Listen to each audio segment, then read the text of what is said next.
ఈరోజు మనం మన ఇండియాలో జరిగిన మన బీహార్లో జరిగింది ఇది ఒక ఎన్కౌంటర్ గురించి మాట్లాడుతున్నాం. అంటే ఒక యూట్యూబర్ ఎన్కౌంటర్ జరిగింది కదా, భరత్ తివారీ ఆయన గురించి మాట్లాడదాం. ఎందుకంటే సమాజం ఎలా తయారైందంటే ఫ్రెండ్స్, చిన్నప్పటి నుంచి ఒక మంచి గురించి పోరాడిన వ్యక్తిని ఎటువంటి ఆధారాలు కానీ ఎటువంటి సాక్ష్యాలు కానీ లేకుండా కేవలం అతను మంచి గురించి పోరాటం చేశాడు కాబట్టి ప్లానెడ్గా ఎన్కౌంటర్ చేశారు. కాదు మర్డర్ చేశారు. ఇప్పుడు ఆయన గురించి మనం తెలుసుకోవాల్సింది ఏంటంటే, ఈ భరత్ తివారీ గారు చిన్నప్పటి నుంచి కూడా మన భగత్ సింగ్ గారిని ఇన్స్పిరేషన్గా తీసుకున్నారు. భగత్ సింగ్ గారిని ఇన్స్పిరేషన్గా తీసుకుని చిన్నప్పటి నుంచి ఆయన చేయాలనుకున్నల్లా దేశానికి మంచి చేయాలి, ప్రతి పేదవాడికి కూడా మంచి జరగాలని ఆయన పోరాడాడు. దాని గురించి ఆయన పోరాటంలో ఆయన తీసుకున్న ఒక స్టెప్ ఏంటంటే, ప్రతి ఒక్కరిని కూడా ప్రతి గవర్నమెంట్ ఆఫీస్ కానీ ఏ ఆఫీస్లో అయినా పని జరగాలంటే కాళ్ళు పట్టుకుని చేతులు పట్టుకుని గడ్డాలు పట్టుకుని కూడా బతిమాల పని చేయించారు. కానీ ఈ ప్రాసెస్లో ఆయనకు అర్థమైన విషయం ఏంటంటే, ఎలా అయితే మనకి పని జరగదు, ఏంటంటే మనం ప్రతిసారి కాళ్ళు పట్టుకుని చేతులు పట్టుకుని గడ్డాలు పట్టుకుని బతిమాలి పని చేపిస్తే జరగదు. దీనికి ఒక సొల్యూషన్ కావాలని ఆయన ఆలోచించాడు. అందుకోసం ఆయన ఎంచుకున్న ఆ ఒక్క నిర్ణయం ఏంటంటే, ఆయన దగ్గర ఒక గన్ను పెట్టుకోవడం.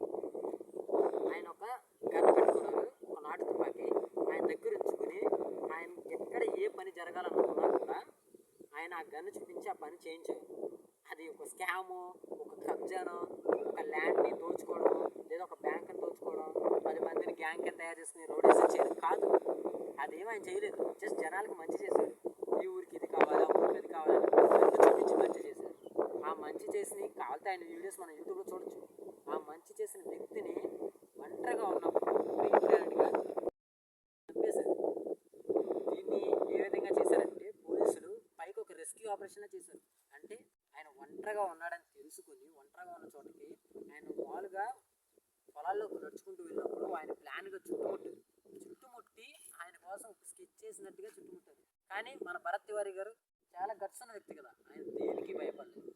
జస్ట్ యూట్యూబ్లో ఫేస్బుక్లో లైవ్ ఆన్ చేసి అందరికీ ఈరోజు నా లాస్ట్ డే ఫ్రెండ్స్, ఈరోజు పోలీసులు నన్ను ఎన్కౌంటర్ చేయడానికి వచ్చారు, అదిగో పోలీసులను చూపించి ఆయన దగ్గర ఉన్న వెపన్ కూడా, ఆయన దగ్గర ఉన్న గన్ను కూడా పోలీసుల దగ్గరికి వెళ్ళేంత సీన్గా విసిరి పారేశారు. ఆయన ఆ పోలీసుల దగ్గరికి వెళ్ళేలా విసిరాడు ఆయన.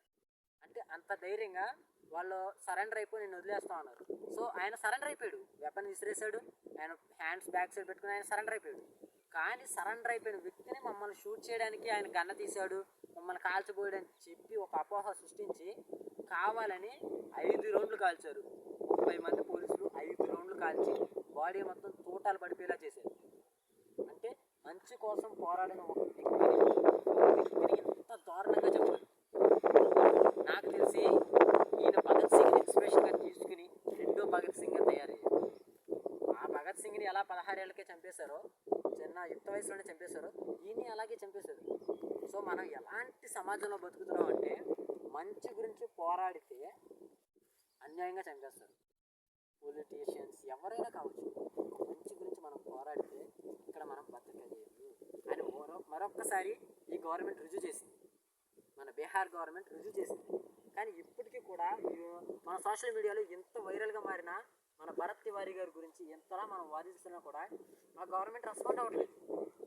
అంటే మంచి చేయాలనుకున్న వ్యక్తిని చంపేశారు, కరెక్టే, బాగానే ఉంది. కానీ సార్ నేను అడిగేది ఒకటే, మిమ్మల్ని అడిగేది ఒకటే, మన బీహార్లోనే డైలీ న్యూస్ చూస్తున్నాం, చాలా దారుణాలు జరుగుతున్నాయి. మొన్నటికి మొన్న 13 ఏళ్ల పిల్లని 32 మంది కలిసి రాజస్థాన్లో రేప్ చేసి చంపేశారు. మరి ఆ పిల్ల గురించి రెస్పాండ్ అవ్వలేదు సార్, ఒక్కరిని పట్టుకున్నారు, మరి ఆ పిల్ల గురించి ఎందుకు రెస్పాండ్ అవ్వలేదు?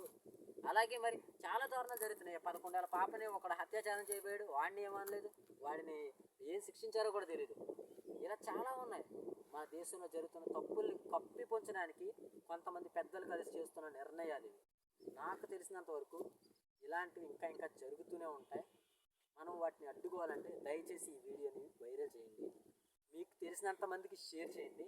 కంపల్సరీగా మీ సపోర్ట్ నాకు కావాలి కాబట్టి కొద్దిగా లైక్ చేసి నా ఛానల్ని సబ్స్క్రైబ్ చేసుకోండి. Thank you sir.